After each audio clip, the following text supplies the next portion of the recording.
Now, we've got time for a few Barrage the Farages, which for once have been printed out for me, but I haven't cheated, I promise. Adrian asks, how will a referendum on net zero solve the cost of living crisis, seeing as it took 4 years to get Brexit done?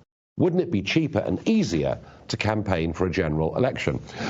Adrian, those three demands that I talked about earlier on in the programme, self-sufficiency, removal of the 5% VAT on our bills, and ending green subsidies, if those things are done, the need for a referendum actually won't be there. And I think this is one of those campaigns. We're calling for a referendum to have a national debate. That national debate is now unavoidable, and I think it's actually winnable. And it may happen sooner than you think. At least I hope so. Peter asks me, if the Chinese invade Taiwan after the Paralympics, could the West respond in the same way they have to Putin's invasion of Ukraine? No, not really.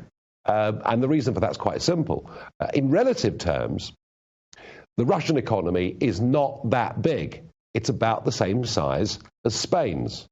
China's economy is rapidly approaching being the biggest economy in the world, and we are very dependent upon it. So shutting China out would be virtually impossible. But there's something else about Taiwan that really worries me, and it's this. Despite the billions of dollars that are being spent in America on semiconductors, without which our cars, our mobile phones, our modern life doesn't operate, still Taiwan has a virtually monopoly on manufacture of semiconductors. If the Chinese did invade Taiwan, far from us putting sanctions on them, they could, if they wanted, close us down. Let's hope it never happens. Brad asks, how long will it be before the wider public understand just how much net zero will cost?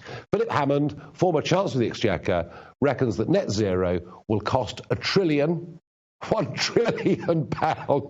and it could cost even more. And I think, once again, I'm going to say this, the plans I'm putting forward are practical plans. They will create tens of thousands of well-paid jobs. They'll create income for the Exchequer, and we will not be dependent upon Mr. Putin, Qatar, President Macron, or anybody else. Surely it makes sense. Nick asks me, do you have a favourite or any favourite ales that you're fond of from Yorkshire? Well, this is a Catalonian one.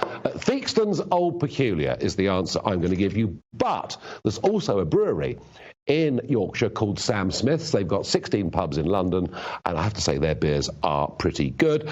Last question. Who would be best to deal with the current crisis with Putin? Would it be Thatcher or would it be Churchill? An impossible question to answer.